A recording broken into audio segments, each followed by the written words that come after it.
తాజా వార్తలు వార్తా కథనాల కోసం సబ్స్క్రైబ్ చేయండి స్వేచ్ఛ TV, freedom of voice. Assignment భూములు గుంజుకున్నాడు, గుర్తుపెట్టుకోండి. ఇంకా గోపి గారు చెప్పినట్టుగా గిరిజనులు ఉంటారు. గిరిజనులు నంబర్లే కాదు, ఆదివాసులు మొత్తం వాళ్ళు ఎక్కడ అడవులు ఉంటాయో అక్కడ ఉంటారు.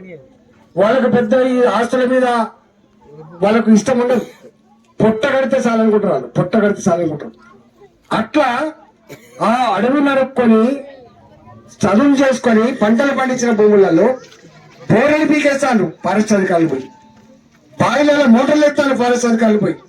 చివరికి వాళ్ళు ఆగకపోతే ట్రెంచులు కొడుతున్నారు ఆ భూమిలో పోకుండా.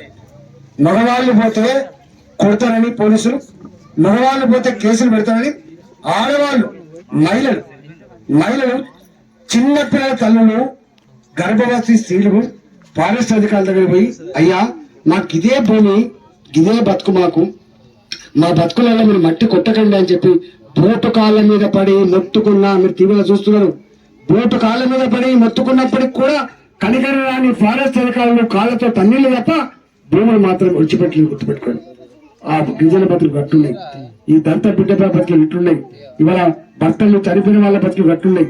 మీకు ఇంకా తెలుసుదో బాగా సంపద అంటాడు. నాకు తెలిసి ఈ ఊర్లో కూడా 150 మందికి ఒక బెల్ట్ షాప్ అయితే లేదు పక్క.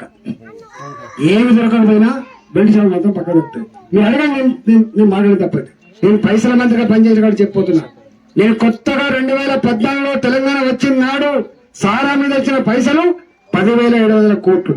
ఇవాళ సారా మీద వచ్చే పైసలు ఈ రాష్ట్ర ప్రభుత్వానికి సంవత్సరానికి సారా మీద మనం ఇచ్చే డబ్బు 45,000 కోట్లు. గుర్తుపెట్టుకుంది, 45,000 కోట్లు. మీకు తెలుసా పెన్షన్ల కోసం ఇచ్చే డబ్బు 9,000 కోట్లని? మీకు తెలుసా కళ్యాణ లక్ష్మి కోసం ఇచ్చే డబ్బులు కేవలం 2,000 కోట్లని? మీకు తెలుసా రైతుల కోసం ఇచ్చే రైతు బంధు 10,000 కోట్లని?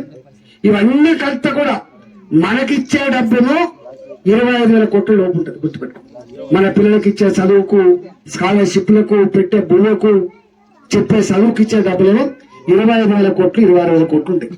కానీ మన దగ్గర గుంజుకుంటే డబ్బు ఎంత తెలుసా? ఒక్క సారా మీద 40,000 కోట్లు. ఇవాళ మన ఊళ్ళల్లో 400 కూలి పోతే 200 రూపాయలు ఖర్చు పెట్టేస్తారు. అక్కడ పిల్లలకు అన్నం ఉండాలని చూడడు, పిల్లలకు ఫీజు కట్టాలని చూడడు.